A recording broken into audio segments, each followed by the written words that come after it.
Bismillah. Assalamualaikum warahmatullahi wabarakatuh. Alhamdulillahirabbil alamin wassalatu wassalamu ala nabiyyina Muhammadin wa ala alihi wa ashabihi wa man tabi'ahum bi ihsanin ila yaumiddin. Asyhadu an la ilaha illallah wahdahu la syarika lah wa asyhadu anna Muhammadan abduhu wa rasuluhu la nabiyya ba'dah. Alhamdulillah, segala puji bagi Allah Subhanahu wa taala, di mana Dia telah memberikan kepada kita semuanya nikmat yang begitu banyak.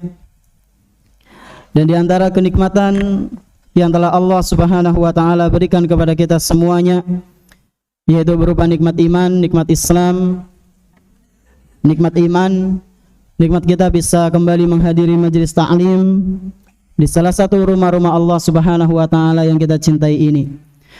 Kita berharap semoga apa yang kita pelajari, yang kita lakukan pada kesempatan malam yang berbahagia kali ini bisa menjadi bekal kita kelak ketika berjumpa dengan Allah Subhanahu wa taala di hari akhir nanti. Allahumma amin. Tak lupa pula salawat beserta salam semoga senantiasa tercurah limpahkan kepada Nabi kita yang tercinta, Nabi Muhammad sallallahu alaihi wasallam, serta para keluarganya, para sahabatnya dan umatnya yang senantiasa mengikuti sunnah-sunnah beliau hingga hari akhir nanti. Ya. Sebelum mana mulai kajian, para musyrif di mana ini? Yasir?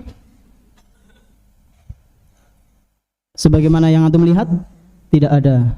Yuji, Nazril, tidak ada. Yang di sana siapa ya? Fauzan wujud? Ma'aman anta? Nah, dapat. Kalau ada yang rame, geser sini ya. Nanti antum mana kasih hadiah? Antum yang tak kasih hadiah. Ya. Tapi kalau ada yang rame antum biarin, antum juga dapat hadiah. Hadiatun laka au alaika. Nah. Sajad aina huwa? Nah, nggak ada juga. Oke, siap-siap nanti ada panggilan-panggilan istimewa setelah sholat isya. Ya. Nah, ikhwan sekalian rahimani wa rahimakumullah, seperti biasa sebelum kita mengikuti kajian, memulai kajian, ada beberapa hal yang akan kita ulang sebentar. Bagi yang bisa menjawab, anak kasih buku ya. Pertanyaan pertama, kemarin disebutkan bahwasanya di antara syarat penuntut ilmu itu adalah harus ikhlas, ya kan? Siapa yang bisa menyebutkan dalilnya dari Al-Quran? Angkat tangan. Fadhal Abdurrahman. Irfa sautak.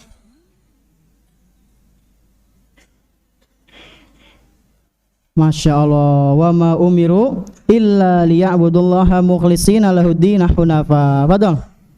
Kasih belakang ke Mas Abdurrahman. Pertanyaan kedua masih sama tapi dalil dari hadis. Nafis. Terus innamal a'malu binniyat. Terus Masya Allah, udah sampai situ saja cukup. Nih buku, Fadol. Ini buku lumayan ini buat pelajaran antum, manhaj ya, buat tambahan referensi. Terakhir,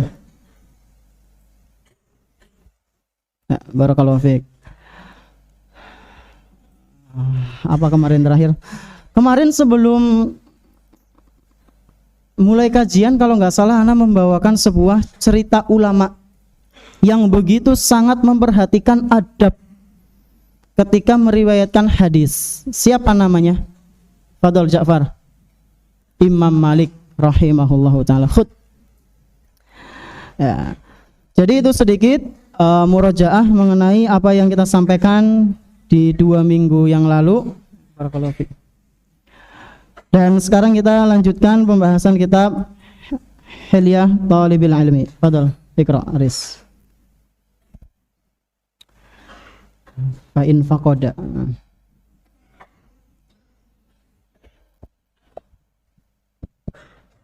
Bismillahirrahmanirrahim.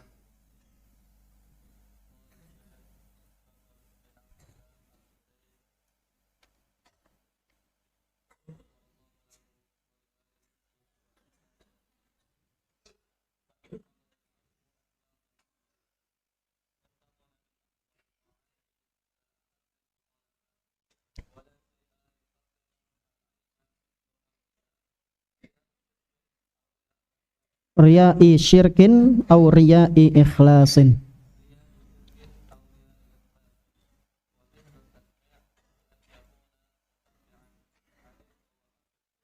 Baik, barakallahu fiik. Di sini kita masih pada pembahasan ikhlas, ikhwan. Ya. Kita masih dalam pembahasan ikhlas dan beliau penulis kitab Hilyah rahimahullahu taala mengatakan fa in faqadal ilmu ikhlason niyyah, apabila ilmu itu kehilangan keikhlasan dalam niat, ya. Apabila suatu ilmu itu kehilangan keikhlasan dalam niat, maksudnya bagaimana Ustadz? Orang yang belajar ilmu agama tapi kok niatnya nggak ikhlas, efeknya sangat dahsyat. Apa itu? Di antara efeknya adalah, kata beliau, intaqala min afdalit ta'ati ila ahatti al-mukhalafati. Maka ilmu tersebut akan berubah drastis. Yang tadinya ilmu agama adalah afdalut ta'at, sebuah keutamaan yang paling mulia, akan berubah menjadi ila ahatil mukhalafat, menjadi sesuatu yang begitu sangat hina. Ya. Kalau ada orang menuntut ilmu agama tapi kok dia enggak ikhlas, ikhwan sekalian, azani Allah wa iyyakum, maka dia yang seharusnya melakukan sebuah ketaatan yang luar biasa, gara-gara ikhlas enggak ada pada hatinya, dia menjadi orang yang melakukan suatu amalan yang sangat buruk, ya. Ini maknanya. Kemudian Syekh melanjutkan, wala syai'a yuhattimul ilma mislur riya, dan gak ada satu hal yang begitu dahsyat yang bisa menghancurkan ilmu seperti halnya riya, ya. Jadi kata Syekh rahimahullahu ta'ala, riya adalah penyakit yang begitu sangat dahsyat yang bisa menghancurkan ilmu. Ya.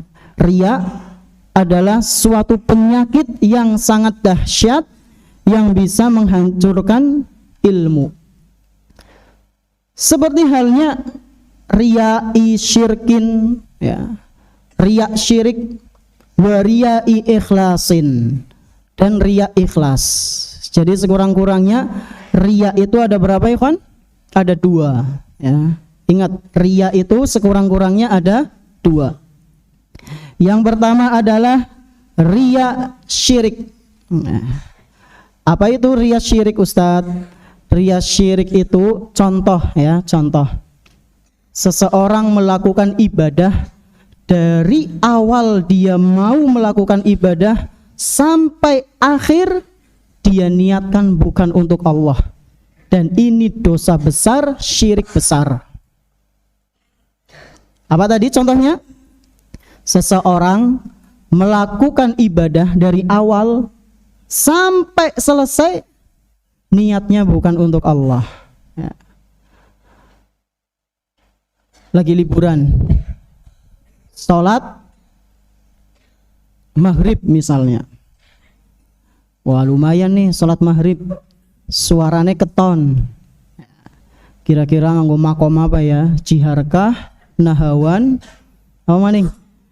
Apa syemi-syari ya? Soalnya biasanya bapaknya si fulanah datang ini maghriban ya. Dia niat pengen mendapatkan pujian dari seseorang dari awal sampai akhir. Nanti bacaannya harus indah, suratannya harus jangan sampai salah. Kalau salah takut di blacklist namanya. Ketika ruku harus hati-hati, jangan sampai nanti Pak Fulan itu malah ketinggalan. Ketika sujud, pokoknya dia niatkan untuk seseorang itu, karena dia itu suka sama anaknya ternyata. Niat yang seperti ini dari awal sampai akhir bukan untuk Allah, ini masuk dalam perbuatan syirik, ikhwan. Hati-hati ya, hati-hati. Contoh lain apa? Siapa yang bisa ngasih contoh lain? Contoh lain misal puasa ya. Puasa niatnya karena bener-bener ora penak karo kancane. Enggak ada sedikit pun terbetik dalam dirinya karena Allah. Enggak ada sedikit pun mengharap ridho Allah Subhanahu wa taala. Maka ketika puasa dari pagi sampai malam, setelah subuh sampai maghrib, dia tidak mendapatkan pahala namun dosa, dan sekaligus dia telah melakukan riya, syirik, riya, kesyirikan ya. Ini yang pertama. Kemudian yang kedua, riya ikhlas ya. Riya ikhlas itu apa Ustadz? Ini mungkin ya, mungkin sebagian kita sering melakukannya. Sebagian kita sering melakukannya, yaitu seseorang yang beribadah kepada Allah, pertamanya ikhlas, kemudian tergoda jadi riya, lalu ikhlas lagi melawannya ya, ada riya lagi, ikhlas, jadi apa? Adanya pertentangan dalam hati ya. Ikhlas riya, ikhlas riya, ikhlas riya. Maka sebagian ulama ada yang mengatakan jika di akhir ibadahnya itu dia ikhlas, insya Allah selamat. Tapi kalau di akhir ibadahnya kok riya, ya ma'assalamah ya. Dikhawatirkan tidak selamat ya. Contohnya dalam sholat sing gampang Mbak. Awal niat sholat, Masya Allah, bismillah, ikhlas, ya Allah, ikhlas, ikhlas, ikhlas. Jadi imam bismillah.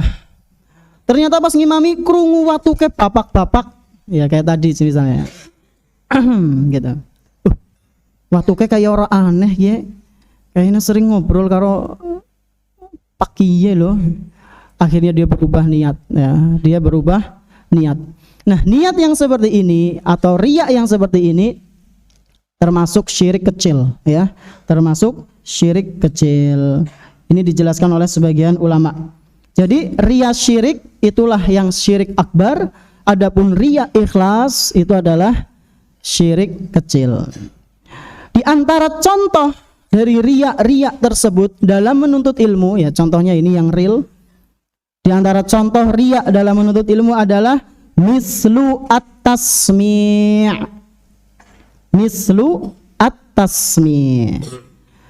Apa itu tasmi'?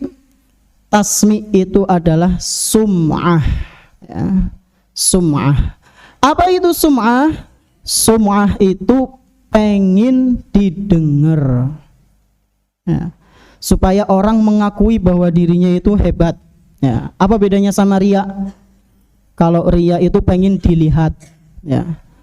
Pengen dilihat.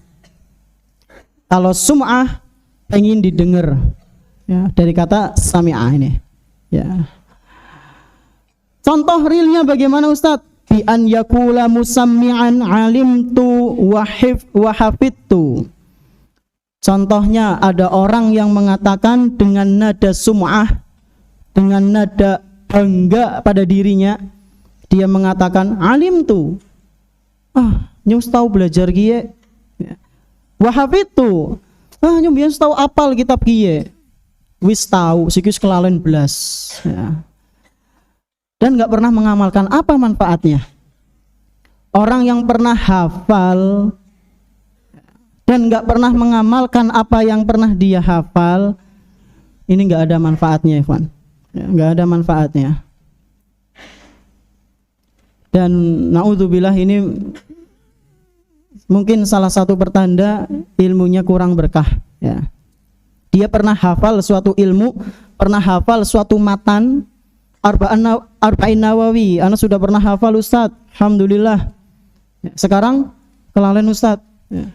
Isinya diamalkan enggak? Kemarin itu yang disampaikan oleh Ustaz Muhammad ya, hafizahullah ta'ala ya, mengenai sedekah. Kemudian apa lagi? Apa lagi? Sholat. Apa lagi? Puasa. Apa lagi? Zakat. Kemudian apa lagi? Ya, kemudian beliau juga menyebutkan tentang keutamaan kalimatani khafifatani, yang maju dapat uang. Masya Allah. Ini kalau anak nggak ngasihnya uang ya, semua kapan-kapan kalau ada rezeki ya, anak kasih hadiah berupa uang insya Allah. Nah, ada orang, contoh sum'ah adalah seperti itu. Dia mengatakan dengan nada pengen didengar sama orang lain, dan orang lain itu merasa, Masya Allah, ternyata fulan luar biasa ya, pernah hafal kitab ini dan itu.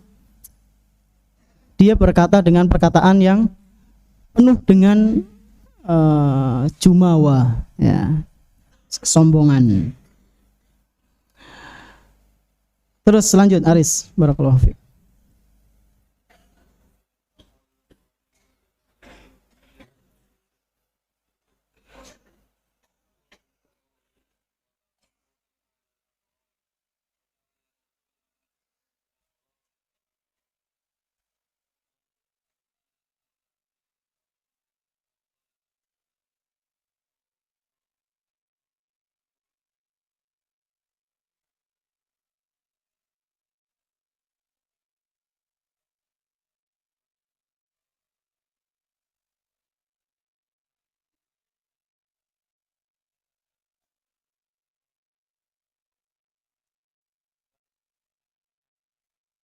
Naam, barakallahu fiik.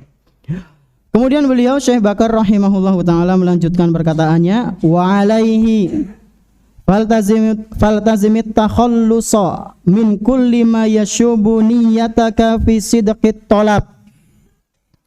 Dan di antara hal yang sudah seharusnya diperhatikan, dilakukan oleh penuntut ilmu adalah takhallus min kulli ma yashubu niyataka fi sidqit talab. Antum harus berlepas diri. Berlepas diri dari apa, Ustadz? Min kulli ma yashubu niyataka fi sidqit talab. Harus berlepas diri dari noda-noda yang mengotori niat antum dalam menuntut ilmu ya. Ini diantara hal yang sudah harus dilakukan oleh seorang penuntut ilmu. Harus melepaskan dirinya dari segala macam noda-noda dalam menuntut ilmu.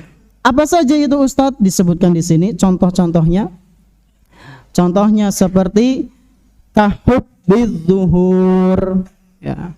Kahubbidz az-zuhur, cinta popularitas ya.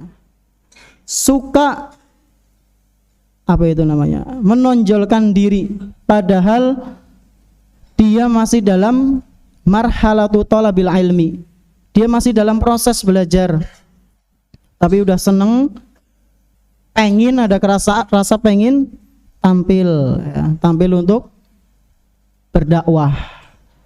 Padahal dia belum belajar usul fikih, bahasa Arabnya masih bingung, menentukan mubtada khobar masih kelalen-kelalen, kolak-walik, huruf jar sih bingung ya.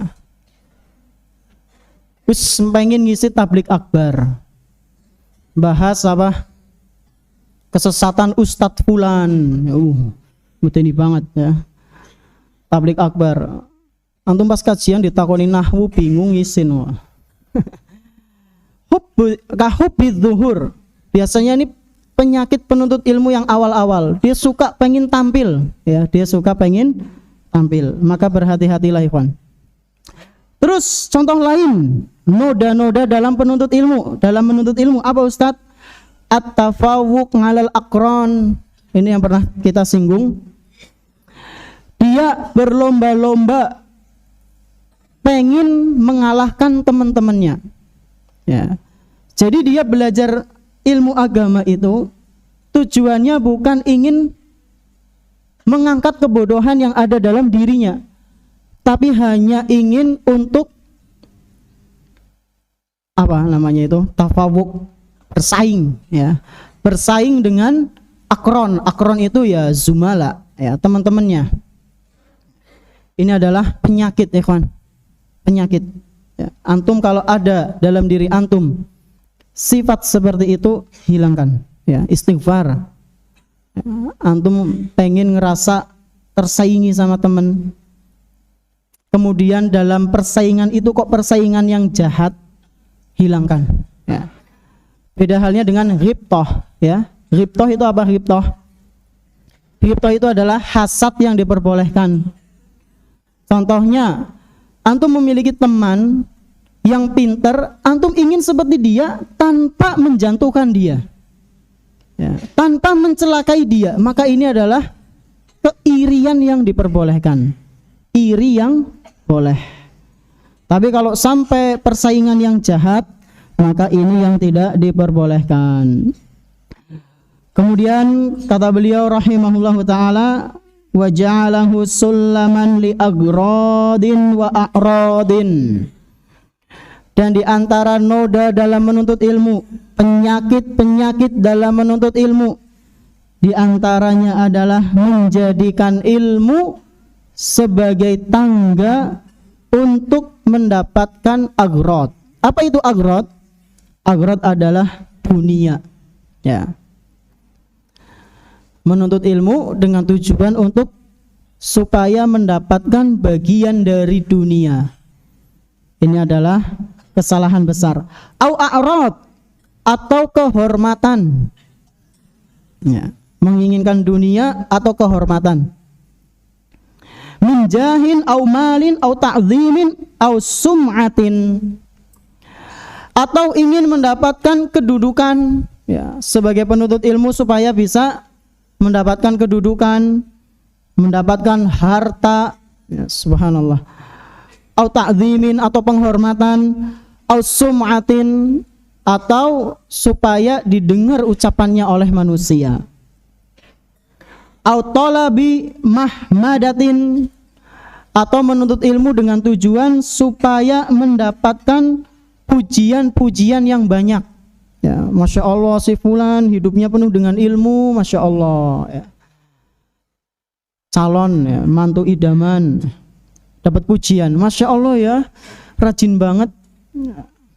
Dia menuntut ilmu supaya mendapatkan pujian-pujian itu ya. Ini adalah tujuan yang salah. Au sarfi wujuhin nasi ilaik, atau menuntut ilmu supaya orang-orang itu memalingkan wajahnya ke antum ya, supaya mendapat perhatian dari orang-orang. Ini adalah kekeliruan dalam niat menuntut ilmu. Kemudian beliau mengatakan, fa inna hadhihi wa amsalaha idza syabatin niyah afsadatha. Sesungguhnya semua penyakit-penyakit ini ikhwan, jika mengotori niat dalam menuntut ilmu, maka penyakit-penyakit tersebut bisa menghancurkan niat ya, afsadatha, bisa merusak niat. Wa dhahabat barakatul ilmi, dan keberkahan ilmu itu akan pergi ya. keberkahan ilmu itu akan pergi. Walihada yata'ayyanu 'alaika an tahmiya niyyataka min syaubil iradati li ghairillahi ta'ala. Oleh karena itu, sudah seharusnya wajib bagi engkau wahai penuntut ilmu untuk menjaga niatmu dari segala macam noda. Di antaranya adalah menginginkan sebuah keinginan selain keinginan kepada Allah Subhanahu wa ta'ala. Niatnya enggak ikhlas, intinya seperti itu. Bal tahmiyal hima, ya. Bahkan penjagaan itu pun harus dijaga, ya. Ikhwan sekalian rahimani wa rahimakumullah. Ikhlas dalam menuntut ilmu itu sangat penting, ya. Orang yang tidak ikhlas dalam menuntut ilmu, ancamannya sangat luar biasa, ya. Orang yang tidak ikhlas dalam menuntut ilmu, ancamannya luar biasa. Dia menjadi korek apinya neraka, ikhwan. Yang pertama kali akan dijadikan korek api, yaitu korek api neraka, itu ada berapa golongan? Antum tahu? Ada tiga.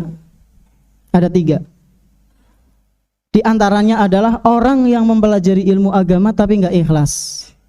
Orang yang memiliki harta ketika bersedekah supaya dibilang dermawan. Dan kelompok yang lain, orang yang berjihad di jalan Allah supaya dikatakan sebagai syahid. Yang perlu kita garis bawahi dalam pembahasan kita adalah orang yang menuntut ilmu lalu mengajarkannya dan dia tidak ikhlas. Kata Nabi SAW, ada 3 golongan orang yang akan dijadikan sebagai bahan bakarnya api neraka. Di antaranya adalah, kata beliau SAW, rajulun, seseorang, ta'allamal ilma wa 'allamahu, seseorang yang mempelajari ilmu agama. Seseorang yang mempelajari ilmu agama, wa 'allamahu, dan dia mengajarkan ilmu tersebut. Masya Allah, ustadz ya, para ustadz mubalik, dai, orang yang menyampaikan kebaikan. Antum ini calon-calon orang-orang yang akan menyampaikan kebaikan. Maka ingatlah hadis ini, ingat, untuk ana pribadi dan juga antum sekalian. Ana ulang, rajulun ta'allamal ilma wa 'allamahu, seseorang yang mempelajari ilmu agama dan dia mengajarkannya, wa qara'al Qur'an, dan dia membaca Al-Qur'an, fa utiya bihi, orang itu didatangkan oleh Allah Subhanahu wa ta'ala. Orang yang tadi itu didatangkan oleh Allah. Fa'arrafahu ni'amahu fa'arrafaha. Ketika orang itu didatangkan oleh Allah, Allah nampakkan semua kenikmatan yang dia dapatkan. Ya. Qala, maka Allah berkata kepada orang tersebut, fama amilta fiha, apa yang engkau lakukan dengan karunia yang telah aku berikan? Engkau menjadi seorang alim, engkau menjadi seorang qari, bacaannya luar biasa, ilmunya luar biasa. Apa yang kamu lakukan dengan ilmumu itu? Kata Allah. Orang tersebut mengatakan, qala ta'allamtul ilma wa 'allamtuhu wa qara'tu fikal Qur'an.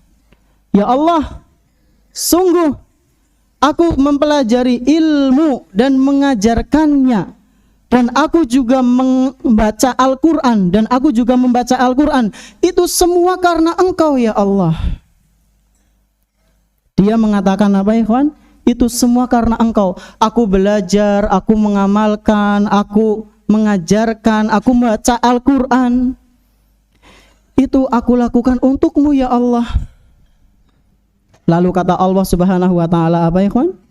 Kadzabta, engkau dusta. Ya. Allah tahu apa yang ada di dalam hatinya. Walakinnaka ta'allamtal ilma liyuqala alimun. Akan tetapi sesungguhnya yang ada dalam hatimu itu adalah ketika engkau mempelajari ilmu agama dan engkau mengajarkan ilmu, liyuqala alim, supaya engkau itu dikatakan sebagai seorang yang alim. Wa qara'tal Qur'ana liyuqala huwa qari, dan engkau membaca Al-Qur'an supaya dikatakan sebagai qari, orang yang hebat dalam bacaan. Maka apa balasannya? Ya, atau sebelum disebutkan balasannya, kata Nabi SAW, faqad qil, dan itu semua sudah engkau dapatkan. Engkau mendapatkan julukan sebagai orang yang alim, engkau mendapatkan julukan sebagai qari yang hebat, itu semua sudah engkau dapatkan.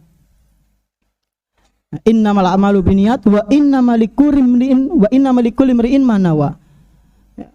Engkau telah mendapatkan apa yang engkau inginkan. Maka kemudian kata Nabi sallallahu alaihi wasallam, summa umira bihi fasuhiba ala wajhihi hatta ulqiya finnar. Lalu orang tersebut, ikhwan, diseret dalam keadaan, sebagian ulama menjelaskan, fasuhiba ala wajhihi, wajahnya itu posisinya di bawah, diseret oleh malaikat lalu dilemparkan ke dalam neraka. Ya, hadis sahih riwayat Imam Muslim. Hadis ini sebagai peringatan bersama, ya, untuk kita, ana dan antum sebagai penuntut ilmu, agar senantiasa menjaga niat dalam belajar. Bukan berarti membuat kita berhenti dari belajar. Terus belajar, terus menyampaikan kebaikan, tapi ingat, jaga niat, jangan sampai salah, ya. Sudah masuk waktu Isya, ya kan? Sudah? 3 menit lagi. Kita baca, mana kotaknya? Gak ada kotak. Ya, mungkin sampai sini dulu pembahasannya. Kita sedikit membaca beberapa pertanyaan.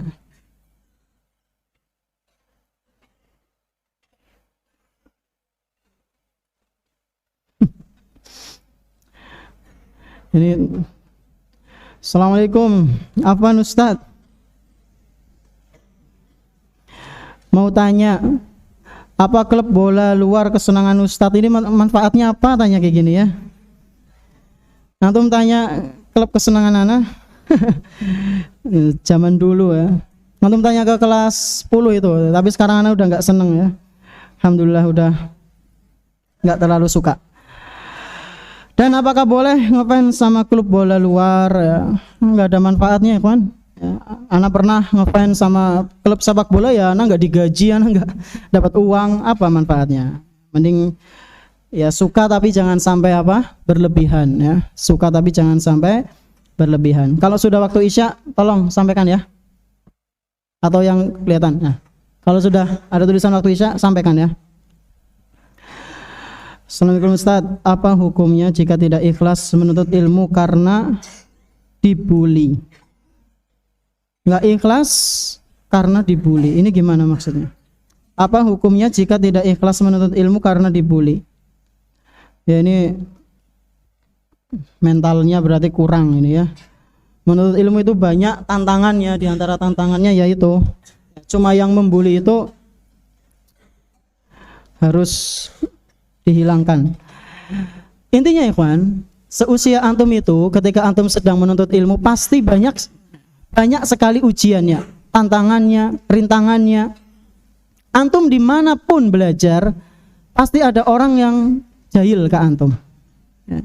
Mau di Darussunnah, mau di pondok A, pondok B, C, D, E, F, G, H, I, J, K dan sampai Z, itu sudah sunatullah. Ada orang-orang yang nakal, dan semoga kita bukan menjadi orang yang nakal itu. Amin. Karena orang-orang yang nakal itu ya sekilas sih kayaknya menang, tapi lama-lama nanti dia akan menangis ya. Pertamanya kayaknya menang orang-orang yang bully, tapi nanti di akhir, apalagi di hari akhir, dia akan menangis ya. Dah Isya. Nah, betul, adzan dulu. Ana sekalian baca. Dengan muadzin. Bismillah. Alhamdulillah wassalatu wassalamu ala Rasulillah wa ala alihi wa ashabihi wa man tabi'ahum bi ihsan ila yaumil qiyamah. Berapa menit? 10. 5 apa 10? 10. Nah. Jadi kita baca pertanyaannya, ikhwan. Yang pertama, bagaimana hukumnya mendoakan orang yang beda agama dan orang yang terkenal agar orang tersebut bisa bersama anak? Syukron, jazakallahu khairan. Sekarang yang pertama, hukum mendoakan orang yang beda agama. Tergantung doanya apa. Kalau misalnya antum ingin mendoakan kebaikan supaya dia masuk Islam, ya nggak apa-apa. Ya. Antum punya sahabat non muslim, lalu antum mendoakannya supaya masuk Islam, boleh nggak? Boleh, ya, sangat dianjurkan supaya dia masuk Islam. Dan kemudian pertanyaan yang selanjutnya, orang yang terkenal agar orang tersebut bisa bersama anak, bersama antum di mana? Di dunia apa di akhirat? Kalau di akhirat, ya tenang. Kalau di akhirat, antum cukup mengagumi itu bisa bersama dia. Karena kata Nabi SAW, anta ma'aman ahbabata. Engkau akan bersama dengan orang yang engkau cintai. Maka antum harus cerdas siapa yang antum cintai. Ya, kalau antum mencintai artis Korea, ya, apa artis orang-orang Kristen, ya, artis orang-orang non Muslim, bahkan sampai ateis, naudzubillah, itu bisa antum bisa dikumpulkan dengan mereka. Ya. Ini mau dilanjut apa sudah? Ya diam. Kalau mau lanjut diam. Bismillahirrahmanirrahim. Ini anak kasih masukan ya. Ketika antum nulis Bismillahirrahmanirrahim pakai tulisan Arab, di pertanyaan mending jangan pakai Indonesia saja ya, karena ada lafaz jalalah di situ, lafaz Allah. Takutnya nanti terhinakan. Afwan Ustaz, bagaimana caranya agar ilmu din atau ilmu umum agar masuk ke dalam pikiran dan tidak cepat bubar atau lupa? Iya, antum perbanyak murojaah. Kata sebagian ulama, mereka mengatakan hayatul ilmi bil murojaah, hidupnya ilmu, tetapnya ilmu itu dengan murojaah. Ini yang pertama. Yang kedua tentunya berdoa. Yang ketiga, hindari makanan-makanan yang haram, baik itu zatnya maupun cara mendapatkannya. Karena makanan itu sangat berpengaruh pada kecerdasan seseorang dan hati seseorang. Wallahu a'lam.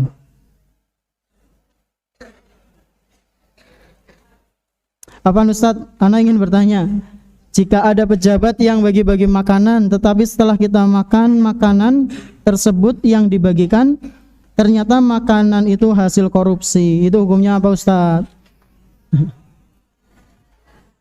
Kalau antum pas makan itu benar-benar nggak tahu ini hasil korupsi, maka ya nggak apa-apa insya Allah. Tapi lebih baik kalau antum tahu, tinggalkan ya, tinggalkan.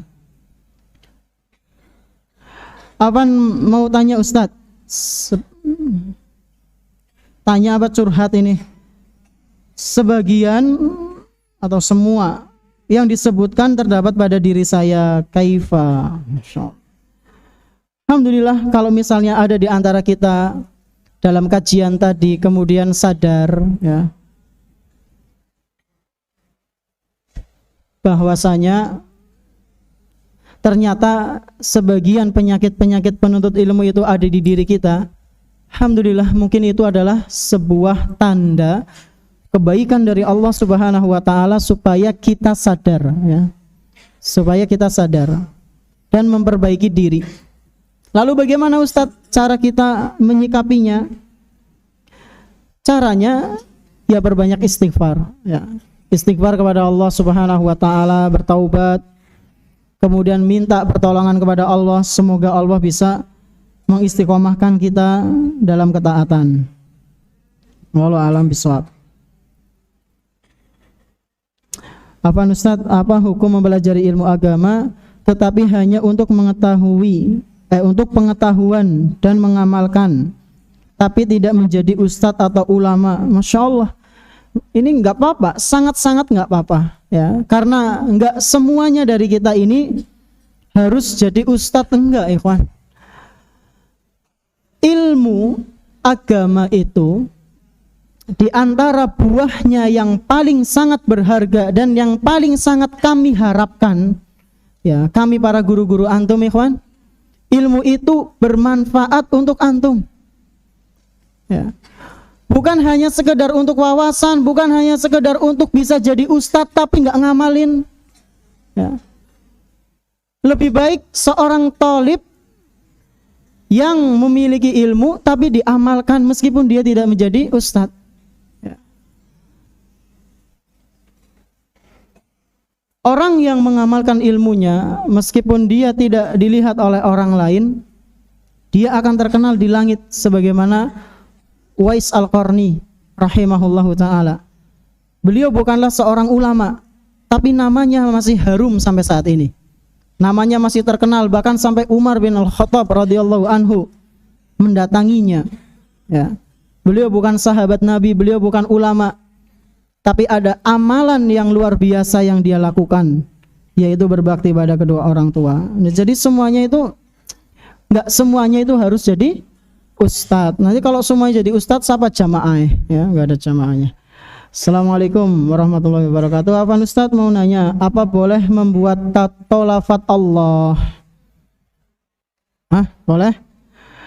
Orang yang nih sekarang ke hukum tato dulu. Hukum tato itu boleh nggak?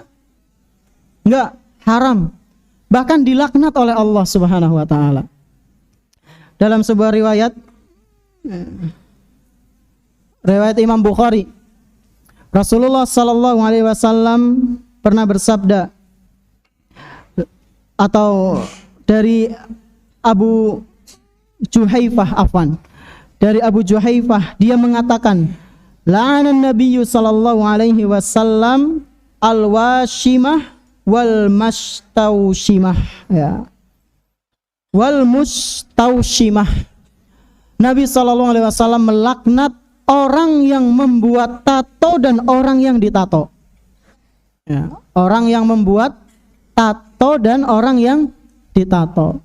Tapi Ustadz cuma pakai pulpen iseng ditulis ini gambar apa, bentuk apa, tetap enggak boleh, karena itu menyerupai apa? Penato ya. Enggak boleh ya. Dan hukumnya haram. Antum harus taubat itu. Karena Nabi sallallahu alaihi wasallam mengatakan laknat.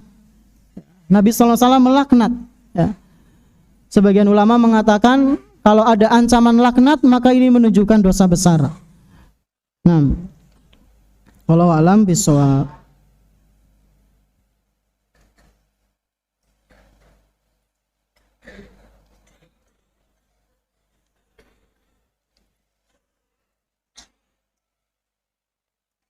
Bagaimana hukumnya melakukan amal soleh karena ingin membuat orang tua bahagia? Jazakallahu khairan. Antum meniatkan dua ya. Yang pertama untuk Allah Subhanahu wa taala. Yang pertama intinya apa? Benar-benar untuk Allah. Kemudian yang kedua untuk berbakti. Ya insyaallah enggak apa-apa. Ini sebagaimana pendapatnya Syekh Utsaimin rahimahullahu taala ketika ditanya seseorang dia belajar tapi yang pertama dia ikhlas, kemudian yang kedua karena persyaratan untuk menyampaikan dakwah itu jauh lebih diterima ketika mendapatkan gelar. Maka kata beliau, kalau niatnya untuk Allah itu lebih dominan, maka insya Allah nggak apa-apa. Jadi niat yang paling besar itu hanya untuk Allah. Kemudian yang lainnya misalnya kayak mendapatkan ijazah supaya bisa dapat dakwahnya itu lebih meluas, diterima oleh masyarakat. Bismillah, semoga saja tidak mengapa. Walau alam bisawab. Begitu pula dengan orang tua ya, supaya orang tua senang, ini kan termasuk berbakti. Ini yang tanya ini, kalau mau tahu ya, temuin anak punya bukunya, full ya, punyanya. Nih siapa nih yang tanya ini? Ya, Baik, anak punya bukunya, nanti anak kasih ke antum, suruh baca sendiri ya. Tapi nak mumet ya aja salah aku ya. Assalamualaikum Ustaz, Afan mau tanya, apa hukumnya mencukur jenggot jika itu adalah peraturan negara? Ya kalau bisa antum cari pekerjaan lain yang tidak disuruh jenggot. Berapa menit?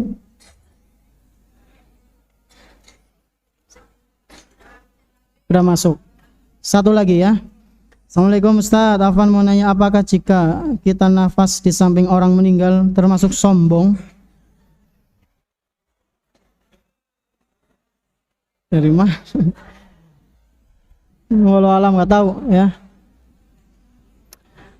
Nafas di samping orang meninggal sombong loh. Antum berarti kalau di samping orang meninggal nggak nafas gitu, ya antum nyusul monggo ya.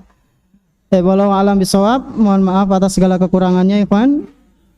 Semoga kita senantiasa diberikan kesehatan dan keistiqomahan dalam menuntut ilmu agama. Subhanakallahumma bihamdik, asyhadu an la ilaha illa anta, astaghfiruka wa atubu ilaik. Assalamualaikum warahmatullahi wabarakatuh.